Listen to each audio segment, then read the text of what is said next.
জয় শ্রীকৃষ্ণ।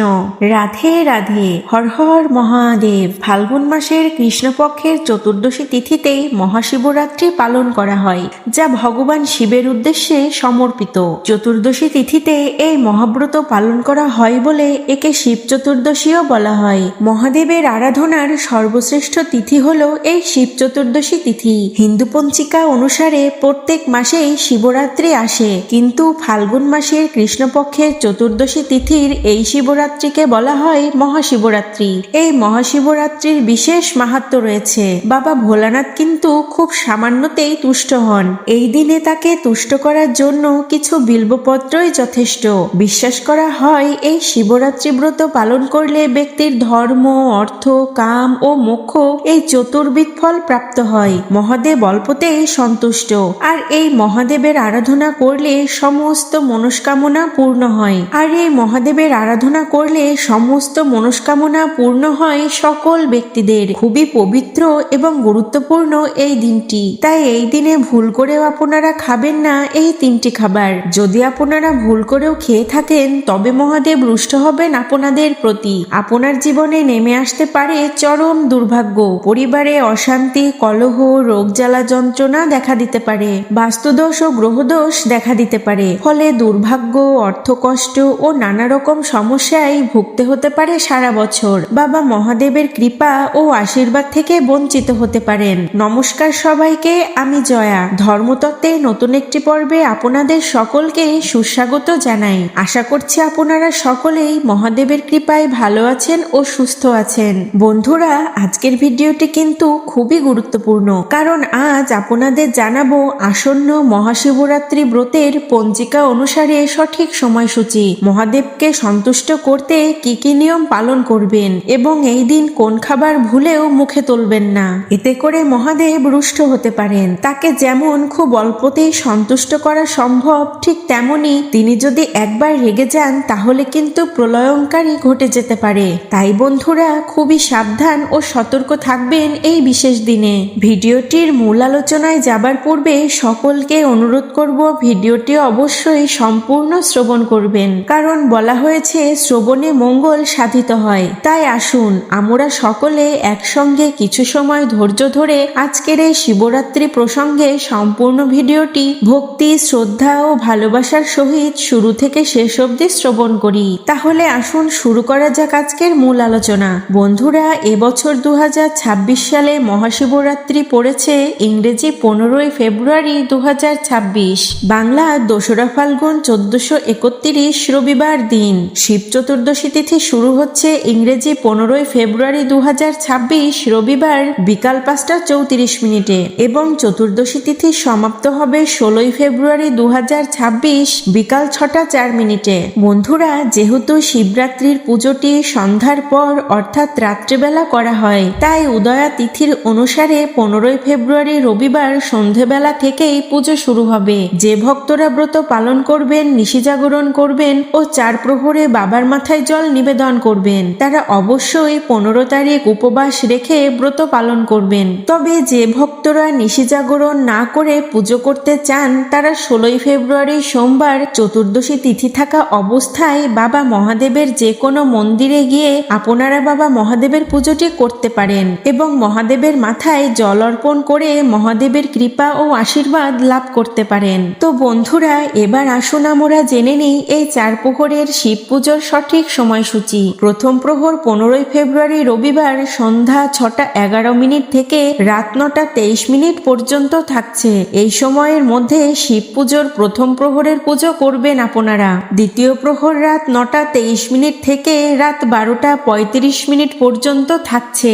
এবার আসে তৃতীয় প্রহরের সময়সূচি নিয়ে। মহাশিবরাত্রি ব্রতের তৃতীয় প্রহরের সময় শুরু রাত 12টা 35 থেকে, আর তৃতীয় প্রহর থাকবে ভোর রাত্রি 3টে 47 পর্যন্ত। এই সময়ের মধ্যে তৃতীয় প্রহরের পুজো সম্পন্ন করতে হবে। এবার বলি চতুর্থ প্রহর। মহাশিবরাত্রি ব্রতের চতুর্থ প্রহর শুরু হবে ভোর রাত 3টে 47 এবং সমাপ্ত হবে সোমবার অর্থাৎ 16ই ফেব্রুয়ারি সকাল 6টা 59। এই 4 প্রহরে 4 প্রকার দ্রব্য দিয়ে মহাদেবের অভিষেক করবেন। প্রথম প্রহরে দুগ্ধ দিয়ে, দ্বিতীয় প্রহরে দই, তৃতীয় প্রহরে ঘি এবং সর্ব সর্বশেষ বা চতুর্থ প্রহরে মধু দিয়ে অভিষেক করবেন মহাদেবের। বন্ধুরা, সকল ব্রত পালন শেষে পারণ করা অবশ্যই কর্তব্য। তাই এবার বলবো এই মহাশিবরাত্রির পারণের সময়সূচি। পারণ করতে হবে 16 ফেব্রুয়ারি সকাল 6:59 থেকে বিকাল 3:24 মধ্যে। আপনি নিষ্ঠা, ভক্তি ও কঠোরভাবে একটি ব্রত পালন করলেন, কিন্তু যথাসময়ে যদি পারণ সম্পন্ন না করতে পারেন তবে সেই ব্রতের পুণ্যফল লাভ করা যায় না। তাই অবশ্যই আপনারা এই সময়ের মধ্যে শিবরাত্রি অর্থাৎ মহাশিবরাত্রি ব্রতের পারণ সম্পন্ন করবেন। বন্ধুরা, মনে রাখবেন মহাশিবরাত্রি শুধু একটি উৎসব নয়, এটি বছরের সবচেয়ে শক্তিশালী আধ্যাত্মিক রাত্রি। শাস্ত্রমতে মানা হয় যে এই রাতেই ভগবান শিব তাণ্ডব নৃত্য করেন। অনেকেরই বিশ্বাস এই পবিত্র তিথিতেই ভগবান শিব ও দেবী পার্বতীর বিবাহ সম্পন্ন হয়েছিল। তাই নিয়ম মেনে অনেক ভক্তরাই এই দিনে হরপার্বতীর পুজো করেন। শিবরাত্রি ব্রত যে শুধুমাত্র মেয়েরাই পালন করেন তা কিন্তু একদমই নয়। মেয়েদের পাশাপাশি অনেক ছেলেরাও অত্যন্ত ভক্তি ও নিষ্ঠার সাথে এই ব্রত পালন করেন, বাবার মাথায় জল নিবেদন করেন। এই পুণ্যতিথি নিষ্ঠার সাথে ভক্তি ভরে পালন করলে সমস্ত পাপ থেকে নিষ্কৃতি মেলে, সংসারে শান্তি ফিরে আসে এবং মোক্ষ লাভ হয়। এতটাই শক্তিশালী এই ব্রত। বন্ধুরা, এবার জানাবো মহাদেবকে সন্তুষ্ট করার উপায় ও তার প্রিয় বস্তুসমূহ। দেবতাদের মধ্যে সবচেয়ে উপরে স্থান দেওয়া হয়েছে মহাদেবকে। তাই সবাই দেবতা হলেও তিনি হলেন দেবাদিদেব মহাদেব। ধর্মীয় বিশ্বাস অনুযায়ী খুব অল্পেতেই সন্তুষ্ট হন মহাদেব, তাই তার আরেক নাম আশুতোষ। তিনি তার সরলতা ও করুণার জন্য প্রসিদ্ধ। মহাদেব প্রধানত আন্তরিক ভক্তি ও সরলতায় সন্তুষ্ট হন। বেলপাতা, গঙ্গাজল, দুধ, ধূত্রফুল, আকন্দ ফুল এবং ভস্য দিয়ে রুদ্রাভিষেক করলে তিনি দ্রুত সন্তুষ্ট হন।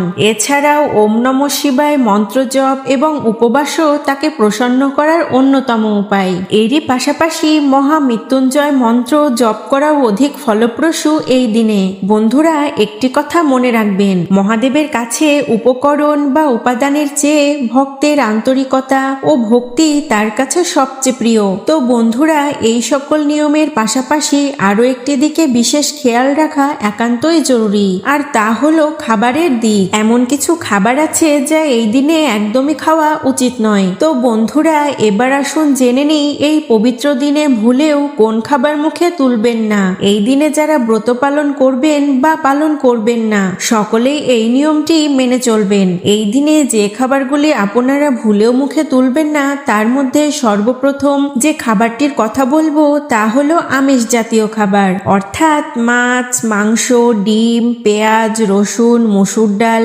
ইত্যাদি আমিষ জাতীয় খাবারগুলি এই দিনে ভুলেও আপনারা মুখে তুলবেন না। তাহলে বাবা মহাদেব আপনার উপর রুষ্ট হতে পারেন। আপনার জীবন ও সংসারে চরম অশান্তি, দুর্ভাগ্য, দারিদ্রতা দেখা দিতে পারে। জীবনে নানা রকম সমস্যার সম্মুখীন হতে পারেন, কারণ বাবা মহাদেবের কৃপা ছাড়া জীবনে সুখ, শান্তি, সমৃদ্ধি বা অর্থ উন্নতি কোনো কিছুই সম্ভব নয়। তাই বাবা মহাদেবের কৃপা ও আশীর্বাদ পেতে গেলে এই দিনে কিন্তু আপনাদের এই আমিষ খাবার গ্রহণ করা যাবে না, কারণ মহাশিবরাত্রির দিনটি বাবা মহাদেবের কৃপা ও আশীর্বাদ পাবার মোক্ষম একটি দিন। তাই এই দিনে আপনারা সংযমী হবেন, বাবা মহাদেবের পূজা অর্চনা ও আরাধনা করবেন। আমিষ খাবার অবশ্যই এই দিনে বর্জন করবেন। তো বন্ধুরা, দ্বিতীয় যে খাবারটি আপনারা এই দিনে ভুলেও খাবেন না তা হলো বেগুন। বেগুন বন্ধুরা একটি অপবিত্র সবজি হিসেবে মানা হয় এই চতুর্দশী তিথিতে। এছাড়াও চতুর্দশী ও দ্বাদশী তিথিতে বেগুন খাওয়া উচিত নয় বলে শাস্ত্রে মানা হয়েছে। তাই বাবা মহাদেবের এই পবিত্র মহাশিবরাত্রির দিনে কিন্তু আপনারা বেগুনের তৈরি কোনো প্রকার খাবার এই দিন ভুলেও খাবেন না। বেগুনের তৈরি যে কোনো খাবার, যেমন বেগুন পোড়া, বেগুন ভাজা, বেগুনের তরকারি ইত্যাদি খাবারগুলি এই দিনে আপনারা ভুলেও গ্রহণ করবেন না। তৃতীয়ত যে খাবারটির কথা বলবো যা আপনারা এই দিনে ভুলেও খাবেন না তা হলো তেতো জাতীয় খাবার, যেমন উচ্ছে, করলা, নিমপাতা ইত্যাদি তেতো জাতীয় খাবার এই দিনে আপনারা গ্রহণ করবেন না। কারণ আমাদের হিন্দু সনাতন ধর্মে পুজো, উপবাস বা ব্রতে কখনো তেতো জাতীয় খাবার গ্রহণ করা উচিত নয়। তাই মহাশিবরাত্রির দিনে আপনারা তেতো জাতীয় কোনো প্রকার খাবার ভুলেও গ্রহণ করবেন না। তাহলে কিন্তু আপনার আপনার ব্রত বা উপবাসটি অসম্পূর্ণই রয়ে যাবে। বাবা মহাদেবের কৃপা ও আশীর্বাদ থেকে বঞ্চিত হয়ে যাবেন।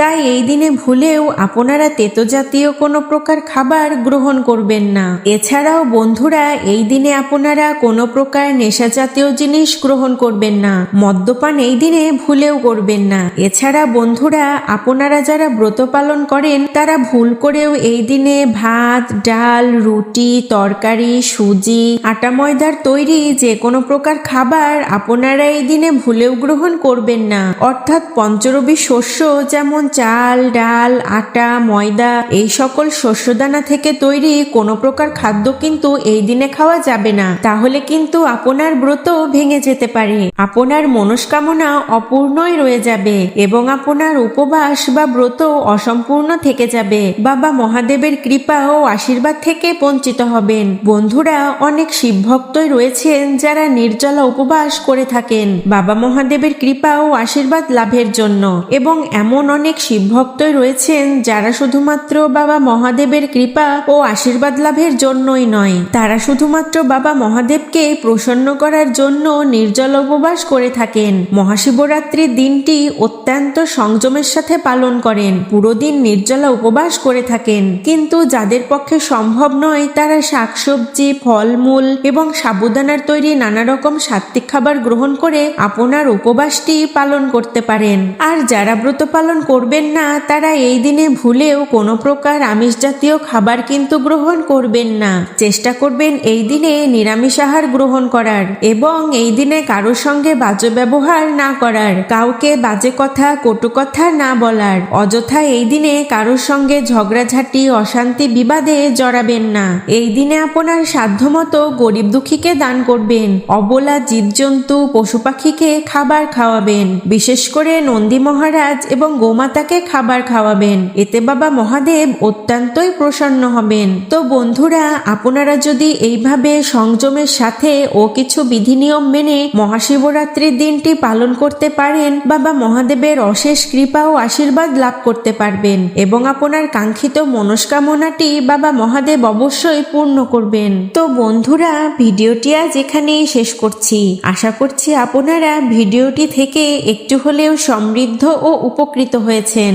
সম্পূর্ণ ভিডিওটি শ্রবণ করে যদি আপনাদের ভিডিওটি একটুকুও ভালো লেগে থাকে তাহলে ভিডিওতে অবশ্যই একটি লাইক ও একটি কমেন্ট করবেন। ভিডিওটি সম্পর্কে যে কোনো মতামত কমেন্টের মাধ্যমে আমাদের অবশ্যই জানাবেন, কারণ আপনাদের একটি মতামত আমাদের কাছে ভীষণই গুরুত্বপূর্ণ। আপনাদের একটি কমেন্ট, একটি মতামত আমাদের নতুন নতুন কাজের অনুপ্রেরণা জাগায়। আর আপনি যদি আমাদের চ্যানেলে নতুন বন্ধু হয়ে থাকেন এবং আমাদের চ্যানেলটিকে এখনো সাবস্ক্রাইব না করে থাকেন তাহলে আপনাদের অনুরোধ করব চ্যানেলটিকে অবশ্যই সাবস্ক্রাইব করবেন এবং পাশে থাকা নোটিফিকেশন বেল আইকনটি অন করে রাখবেন। এতে করে আমি যখনই এরকম ধর্মীয় তথ্যমূলক ভিডিও পোস্ট করব তা সবার আগে পৌঁছে যাবে আপনার কাছে। আপনি যদি মহাদেবের ভক্ত হয়ে থাকেন তাহলে কমেন্টে অবশ্যই হর হর মহাদেব লিখতে ভুলবেন না। তো বন্ধুরা, পরিশেষে একটি কথাই বলতে চাই, এই পবিত্র দিনে আপনারা মহাদেবের কৃপা লাভ করতে চাইলে মনকে পবিত্র রেখে নিষ্ঠার সাথে, ভক্তির সাথে মহাদেবের উপাসনা করবেন, মহাদেবের পূজা অর্চনা করবেন। সারাটি দিন মহাদেবের চিন্তায় মগ্ন থাকবেন। ওম নমঃ শিবায় মন্ত্রটি মনে মনে জপ করতে থাকবেন সারাটি দিন। তাহলেই মহাদেব অত্যন্ত তুষ্ট হবেন আপনার প্রতি কৃপা করবেন তিনি। তো বন্ধুরা, সম্পূর্ণ ভিডিওটি শ্রবণ করার জন্য আপনাদের জানাই অসংখ্য ধন্যবাদ। পরবর্তী নতুন ধর্মীয় কোনো তথ্যমূলক ভিডিও নিয়ে হাজির হব আমাদের এই ধর্মতত্ত্ব চ্যানেলটিতে। সবাই ভালো থাকবেন ও সুস্থ থাকবেন। আপনাদের প্রত্যেকের প্রতি বাবা মহাদেবের কৃপা সদা বর্ষিত হোক। হর হর মহাদেব।